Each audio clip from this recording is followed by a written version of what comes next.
24-এর এই আন্দোলন আমাদেরকে সেই বিশেষ একটা মেসেজ দেয় যে এই 24-এর আন্দোলনেও 2000-এরও বেশি, 2000-এর মতো এই প্রজন্মের যারা যোদ্ধা, স্টুডেন্ট এবং সাধারণ সকলে প্রায় 2000-এর মতো শহীদ হয়েছে এবং হাজার হাজার আহত হয়েছে, যার কোনো সঠিক তথ্য আমাদের কাছে নেই।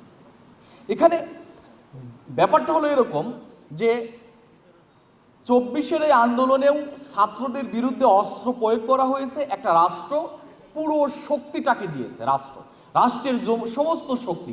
এটা হইতে পারে অন্য একটা দেশের সাথে যুদ্ধ, সেই যুদ্ধের ক্ষেত্রে একটা দেশ আর একটা দেশকে আক্রমণ করেছে, কিন্তু আমরা এটা উল্টাটা দেখেছি যে ছাত্র জনতার পরে অস্ত্র প্রয়োগ করা হয়েছে, রাষ্ট্রীয় সমস্ত শক্তি দিয়ে সব অস্ত্র প্রয়োগ করা হয়েছে।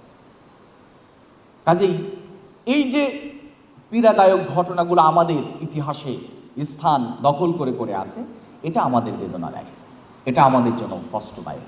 প্রিয় উপস্থিতি, আমি এই কথাটা এই জন্য বলতে চাই যে আমাদের এই সকল জায়গা থেকে শিক্ষা গ্রহণ করা উচিত। আমাদের স্বপ্ন হলো আমরা একটি নতুন বাংলাদেশ গড়তে চাই। আমাদের স্বপ্ন হলো ফ্যাসিবাদ এবং দাসত্বের শৃঙ্খলে আবদ্ধ থাকবে না, মানুষ স্বাধীন চেতা হয়ে তার মতটাকে, তার জীবনটাকে গড়ে তুলবে, এরকম একটি বাংলাদেশের স্বপ্নটা আমরা দেখি। আমরা যেন সেই স্বপ্ন বাস্তবায়নে নিজেদেরকে প্রস্তুত করি।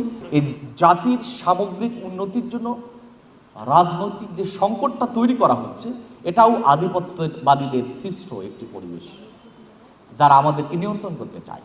অথবা আমরা যদি বৈশ্বিক চ্যালেঞ্জের কথা বলি, তাহলে আমাদেরকে নিয়ন্ত্রণ করার যে বিশাল শক্তি রয়ে গেছে, স্পেশালি আমাদের প্রতিবেশী দেশ, তারপরে আরও যে আধিপত্যবাদীরা এই জায়গাকে নিয়ন্ত্রণ করতে চায়, আমাদের ভিতরে এক দ্বন্দ্ব সংঘাত সৃষ্টি করার মধ্য দিয়েই তারা আমাদের নিয়ন্ত্রণ করতে চায়।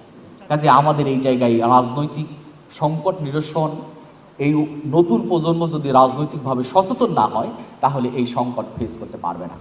এই জন্য আমি অনুরোধ করতে চাই প্রিয় ভাইদেরকে যে আসুন আমরা আমাদের সেই চ্যালেঞ্জগুলা মোকাবেলার জন্য নিজেদের প্রস্তুত করি।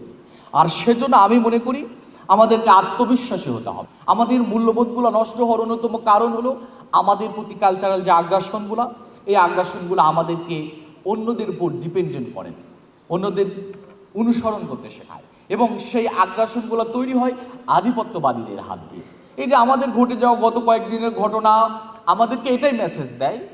আমরা যদি বলি চট্টগ্রামে ইসকনের যে ঘটনা, অথবা ঢাকার ছাত্রদেরকে দুই পক্ষ বানিয়ে রাজপথে নেমে তাদেরকে নামিয়ে যুদ্ধ বিগ্রহের মতো পরিবেশ সৃষ্টি করে দেওয়া, এটাও হলো আধিপত্যবাদীদের সৃষ্ট একটা পরিস্থিতি, যার শিকার হচ্ছে আমরা।